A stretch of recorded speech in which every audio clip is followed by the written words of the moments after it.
Hello, welcome to our channel Chemistry with Us. In this video, I am going to discuss the test syllabus of FPSC lecture chemistry, both for male and female. We have known that FPSC has recently announced different series at different grades for different subjects, and it also included chemistry subject almost, and a post name is lecture chemistry, both for male and female, BPS 17. Here is the announced post. If you want to go to the website and search for the announced post, you can use the URL case number F4. You can see आप use बिल्कुल first line जो लिखी हुई है case number F4 167/23। अगर आप ये जाके वहाँ वेबसाइट FPSC वेबसाइट खोलेंगे और वहाँ पे जाके इसको पेस्ट करेंगे तो आपके पास ये वाली जो सारी पोस्ट हैं जो कि अनाउंस हुई हैं रिसेंट 2023 में, वो आपको पास ओपन हो जाएंगी। अब यहाँ पे ये लेक्चर फीमेल BS 17 के लिए है, जो कि परमानेंट है। Federal government education institute directorate के अंडर है। Cantt garrison college ministry of defence, ये जो है ये डिपार्टमेंट है जो कि इस ये सीट्स जिन्होंने जो है वो अनाउंस की हैं। अब इसके लिए मिनिमम क्वालिफिकेशन क्या है? सेकंड क्लास और ग्रेड C मास्टर्स डिग्री हो या फिर equivalent qualification in the relevant subject. तो और जो कैटेगरीज जिसमें ये अनाउंस हुई हैं वो डिफरेंट हैं। अरेबिक हैं, उसकी 2 सीट्स हैं, बायो की 2 सीट्स हैं, बॉटनी की 2 सीट्स हैं, और जो यहाँ पे है फिर केमिस्ट्री जो कि हमसे रेलिवेंट है। जो केमिस्ट्री है उसकी जो है वो 6 सीट्स हैं जो कि अनाउंस हुई हैं। और नीचे उन्होंने दी हुई है कि एज लिमिट जो है 22 से 28 years plus 5 years general relaxation in upper age limit. Number of vacancies different जो उन्होंने बता रखी हैं 101 है। डोमिसाइल कोटा मेरिट पे 8 हैं, पंजाब की 50 हैं, ओपन मेरिट में 48 हैं, एंड माइनॉरिटीज़ नॉन मुस्लिम्स की जो कोटा होता है उसके लिए 2 हैं। उसके बाद सिंध के लिए उन्होंने बताई हुई है। उसके बाद खैबर पख्तूनख्वा, फाटा, इनकी डिफरेंट जो है वो जो उन्होंने डिवीजन की हुई है कि ये मेरिट इतनी मेरिट की है और इतनी जो है ना वो जो माइनॉरिटीज़ या जो नॉन मुस्लिम्स का कोटा होता है उनके लिए है, ये बताया हुआ है। और जो प्लेस ऑफ पोस्टिंग है वो एनीवेयर इन पाकिस्तान है, मतलब कि जो पोस्टिंग हो सकती है होगी वो कहीं पे भी हो सकती है। इस्लामाबाद हो सकती है, आपके जो बाकी जो कैपिटल्स हैं उसमें हो सकती है, बाकी पंजाब के जिस किसी भी शहर में उनको जो वो जहाँ पे रिक्वायर्ड होंगे टीचर्स वो वहाँ पर उनके पोस्टिंग कर सकते हैं। उसके बाद नेक्स्ट आपको मैं दिखाती हूँ कि सिलेबस क्या है। ये जो है पर्टिकुलर पोस्ट में लेक्चर फीमेल BS 17 स्केल के लिए है। डिफरेंट सब्जेक्ट्स का ये इन्होंने क्वालिफिकेशन और सिलेबस दिया हुआ है। इसमें बॉटनी है, केमिस्ट्री, एजुकेशन, इंग्लिश, इस्लामियात, केमिस्ट्री, जोलॉजी जैसे। अब जो टेस्ट है वो 100 मार्क्स का टेस्ट है, जिसमें जो है ना वो 2 पार्ट्स होते हैं। एक तो पार्ट 1 है जिसके अंदर मेरे पास 20 मार्क्स इंग्लिश के हैं। उसके बाद 30 मार्क्स जो है वो प्रोफेशनल टेस्ट के हैं, और जो 50 मार्क्स हैं वो सब्जेक्ट रेलिवेंट टेस्ट है। क्वालिफिकेशन मैंने आपको बता दी है कि सेकंड क्लास या ग्रेड C मास्टर डिग्री होनी चाहिए और HSC से रिकॉग्नाइज होनी चाहिए। अब जो English part will be in language subjects. English part will be of 10 marks. There will be 60 marks for subject test and 30 marks for professional. ये उनके लिए है, ये जो पॉइंट है ये उनके लिए है जिनकी जो जिन सब्जेक्ट है वो इंग्लिश है, क्योंकि वो ज़्यादा खुद एक लैंग्वेज है तो उसमें उसका जो पार्ट है वो थोड़ा रखा गया है।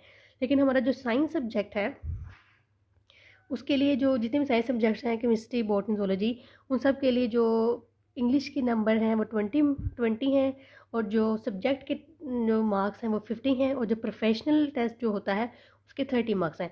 इन्होंने ये पेपर ऐसे डिवाइड किया हुआ होता है कि 20 इंग्लिश को देने हैं और 50 के सब्जेक्ट टेस्ट आएगा, उसके बाद फिर 30 का प्रोफेशनल टेस्ट आएगा। अब प्रोफेशनल टेस्ट जो है वो क्या है और इंग्लिश के किस तरह के क्वेश्चन आते हैं मैं आपको वो भी बताती हूँ। आप ये भी देख लें, जो मेल एंड फीमेल के ऑलमोस्ट सेम क्राइटेरिया है क्वालिफिकेशन का, उनके टेस्ट स्पेसिफिकेशन भी सेम है, सेम टेस्ट पैटर्न होता है उनका भी। उनके भी यही 20 मार्क्स इंग्लिश के हैं, 50 सब्जेक्ट टेस्ट हैं, और प्रोफेशनल के जो है ना वो 30 मार्क्स हैं। इसी तरह बिल्कुल सेम जो है उनका सब्जेक्ट, चूँकि सब्जेक्ट सेम है तो फिर उनका जो सिलेबस है वो भी सेम होता है। ओके, अब हम सिलेबस की तरफ बढ़ते हैं। अच्छा, अब जो इंग्लिश का पोर्शन है उसमें क्या क्या कुछ आता है। पार्ट 1 उन्होंने सिलेबस साथ दिया हुआ है, उसमें यह है कि पार्ट 1 में मेरे पास इंग्लिश का जो है ना वो पेपर आता है जो कि 20 मार्क्स का है। उसमें क्या क्या कुछ आएगा, उसमें वोकेबलरी है, ग्रामर यूजेज है, सेंटेंस स्ट्रक्चरिंग है। I have also appeared in the last announced exam and but I am still waiting for the result. तो मैंने इसका ये पेपर दिया हुआ है, तो मुझे आइडिया है कि किस तरह से पेपर आता है। तो इंग्लिश का जो पेपर है उसमें आपको मोस्ट कॉमनली यही आते हैं कि आपने करेक्शन करनी है सेंटेंसेस की, या फिर आपने प्रपोजिशन पुट करनी है।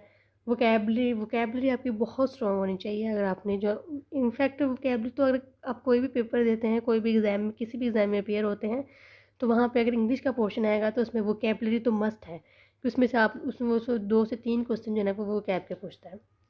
ग्रामर यूजेज सेंटेंस स्ट्रक्चर, ये जो 3 वर्ड उन्होंने लिखे हैं इसी के रेलिवेंट कोई पेपर आता है, बिल्कुल इसी के रेलिवेंट। और पेपर इतना ज़्यादा लेकिन जो है वो टेक्निकल पेपर होता है। अगर आप एक दफ़ा से गो थ्रू होकर नहीं जाएंगे तो फिर आप नहीं कर पाएंगे। फिर है पार्ट 2 में आ जाता है हमारा सब्जेक्ट रेलिवेंट। हमारा केमिस्ट्री सब्जेक्ट है, तो उसके रेलिवेंट जो क्वेश्चन आएंगे, उन्होंने इसका सिलेबस दे रखा है। Nature, properties and states of matter, matter की डिफरेंट स्टेट्स की बात करनी है। इलेक्ट्रॉनिक स्ट्रक्चर है, बॉन्डिंग है, chemical kinetics and radioactivity है, synthetic chemistry, polymers, reaction mechanism, inorganic chemistry, thermodynamics, chemical equilibrium, electrochemistry, solutions and colloidal state. ये जो है वो स्पेसिफाइड केमिस्ट्री का सिलेबस है जो कि दिया गया है। आपको इस सब से एक दफ़ा ज़रूर गो थ्रू होना है। अब जो कि मैंने पेपर दिया हुआ है, तो केमिस्ट्री का जो पेपर था वो भी ऑलमोस्ट टेक्निकल सा पेपर था और वो आसान था, मतलब इतना मुश्किल नहीं था। लेकिन आपको इन सब के जो है ना, ये जो पॉइंट्स उन्होंने दिए हुए हैं, इन सब की बेसिक्स पता होनी चाहिए। आपको इन सब का एडवांस लेवल पे जाके तैयारी करने की जरूरत नहीं। ये जो पॉइंट्स हैं इनका आपको बेसिक्स आपको पता होने चाहिए। इसके अलावा आप लोगों ने एफएससी लाजमी रिवाइज़ करनी है। एफएससी रिवाइज़ करें एक दफ़ा। उसके अलावा ये जो पॉइंट्स हैं इनका जो बेसिक कॉन्सेप्ट्स हैं उसको एक दफ़ा गो थ्रू करें। आपको ज़रूरी नहीं है कि आप इन सब की जो है वो एडवांस लेवल पे जाके स्टडी करें या कुछ बहुत ही एडवांस चीज़ें जो है वो याद करें या उनको सीखें। लेकिन वैसे सीखें तो एक अच्छी बात है, लेकिन अगर टेस्ट के पॉइंट ऑफ व्यू से ये है कि आपको इन सब का बेसिक चीज़ें आनी चाहिए। आपको बेसिक जो केमिस्ट्री के कॉन्सेप्ट्स हैं वो आपके क्लियर होने चाहिए। उसके बाद पार्ट 3 है जिसमें टीचिंग टेक्निक्स है, मेथोडोलॉजी है, क्लासरूम मैनेजमेंट है, testing, valuation, knowledge of loom. ये बेसिकली बीएड का सिलेबस है। तो ये एफपीएससी वाले ऐसा करते हैं कि वो ये देखते हैं कि भाई जो कैंडिडेट हमारे पास आ रहे हैं वो कैपेबल भी हैं या नहीं टीचिंग के हवाले से, मतलब वो बच्चों को अच्छे से ग्रूम कर सकते हैं नहीं, उनका पॉइंट ऑफ व्यू क्या है बेसिकली टीचिंग के हवाले से। पीपीएससी में ऐसा नहीं होता, लेकिन एफपीएससी में ऐसा होता है। वो मतलब इसके क्वेश्चंस डालते हैं जज करने के लिए कि कैंडिडेट का कैलिबर क्या है। तो चूँकि हम साइंस स्टूडेंट हैं, हमें इन चीज़ों का नहीं आइडिया होता, तो हमें इन पर जो है थोड़ा सा तवज्जो देने की ज़रूरत है। आप लोग नेट से कोई वीडियोस देख लें या फिर कोई एमसीक्यूज़ होते हैं जिनके पीडीएफ बने हुए हैं वो देख लें। एक दफ़ा लाजमन इन सब चीज़ों को उससे गो थ्रू होके जाए, तो इंशाल्लाह आप बेसिक कॉन्सेप्ट्स को याद रखें और मेहनत करें भरपूर। इंशाल्लाह आप लोगों का टेस्ट लाजमन क्लियर हो जाएगा। अगर आपको ये वीडियो अच्छी लगी तो लाइक और शेयर ज़रूर कीजिएगा। Thank you.